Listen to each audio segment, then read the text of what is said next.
Bonjour, aujourd'hui nous sommes avec un comédien qui va se présenter, qui va nous dire qu'est-ce qui est son métier de doubleur. Bonjour, alors je m'appelle donc Pierre-Alain de Garrigue, dit Padge, parce que Pierre-Alain de Garrigue, PADG, c'est plus simple.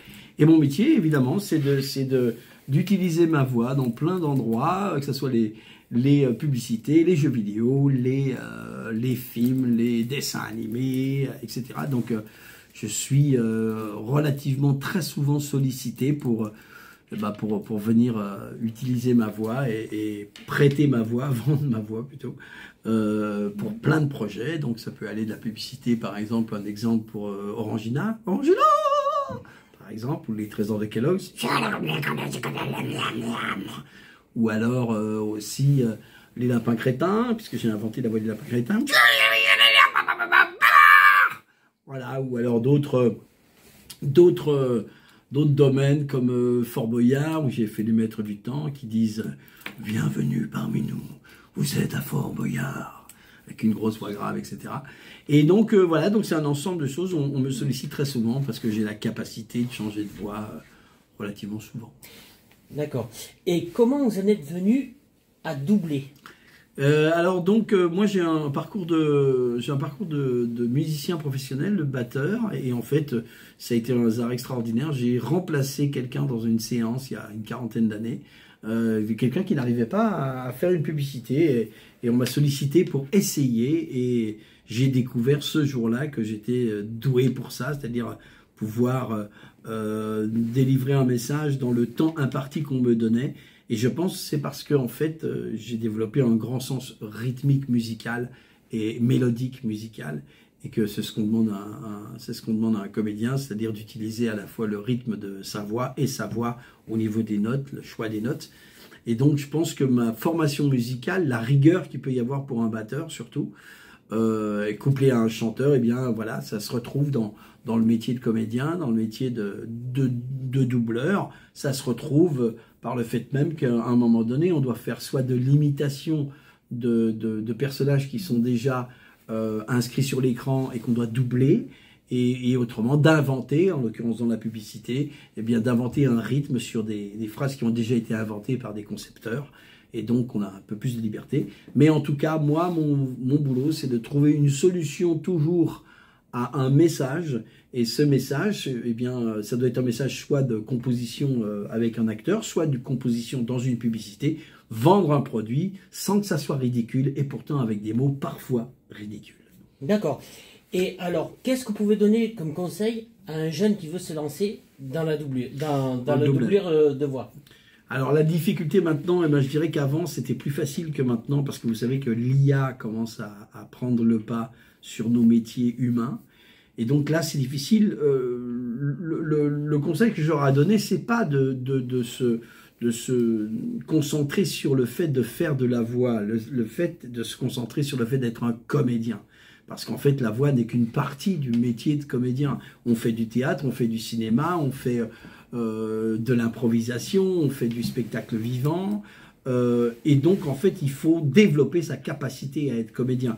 Moi, le seul conseil que je donne, qui est un peu différent des conseils que je donne la plupart des gens, je leur dis, soyez comédien, mais essayez d'avoir plusieurs casquettes. Et les plusieurs casquettes, évidemment, ça sera après la voix, mais la casquette qui est aussi important, c'est d'être à la fois, bien sûr, comédien, mais d'être réalisateur. Vraiment. Je dis, si vous voulez être dans le milieu du cinéma, le milieu artistique, essayez d'être un créatif, d'essayer de travailler avec des équipes autour de vous, écrivez des scénarios, mettez-vous vous-même en scène, parce qu'en fait, un réalisateur a beaucoup plus de pouvoir qu'un acteur qui ne fait, à part les stars énormes, mais les acteurs ne font qu'attendre que le téléphone sonne, alors qu'un réalisateur est toujours en train de proposer des nouveaux projets. Il y a une force de proposition dans le fait d'être réalisateur, et ça n'empêche pas que vous pouvez être réalisateur et acteur en même temps, et donc regrouper ça, et par les temps qui courent et par les années qui vont arriver, je reparle un peu de l'IA, et il va falloir mettre beaucoup d'humanité dans ces métiers-là pour bien montrer que c'est l'humain qui fait la différence et pas la machine. Ah ben c'est sûr. Et alors, on va terminer sur ça. Quel est votre plus beau souvenir en tant que comédien et doubleur de voix? Plein. En tant que comédien, j'ai eu la chance de tourner j'ai travaillé longtemps avec Luc Besson, donc j'ai fait Le Grand Bleu, Nikita, des petits rôles, mais qui étaient une belle aventure. J'ai pas un projet qui m'a plus marqué que d'autres. Il y a eu des moments qui étaient absolument magiques. Je disais tout à l'heure en conférence que j'ai fait des documentaires qui étaient magnifiques sur la liste de Schindler, par exemple, ou Bob Marley. J'ai adoré faire ça. J'ai beaucoup aimé travailler avec France Culture sur des poèmes.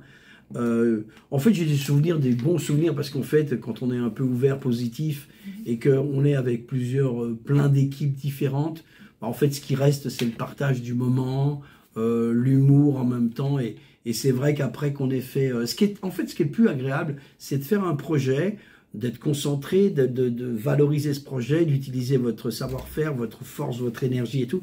Et des années après, on vient vous voir en disant « Oh, j'ai tellement adoré ça, ça m'a fait rêver » ou « J'adore cette voix dans certains jeux vidéo ». Ce qui est très agréable, c'est ça, c'est le moment où les gens reviennent en disant « Vous m'avez accompagné toute ma vie, quoi ».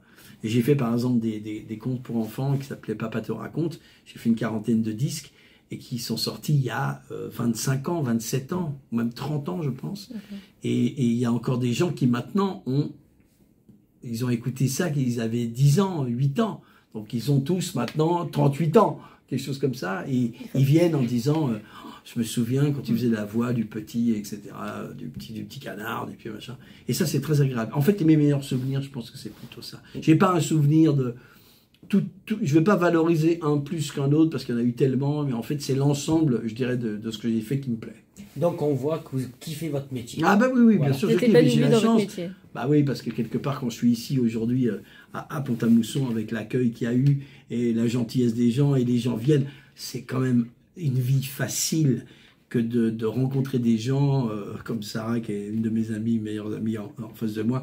Et on se rencontre tout le temps, pendant beaucoup d'années on s'est rencontrés, et c'est quand même facile de rencontrer des gens qui viennent et qui vous disent on vous aime. Il y a plus difficile dans la vie quand même. Bien sûr. Et sinon, quand est-ce qu'on peut vous retrouver où pour les prochaines prestations? Alors, pour que les gens puissent vous voir beaucoup sur YouTube. Je fais beaucoup de projets avec des gros youtubeurs comme Inoxtag, comme Le Jour du Grenier.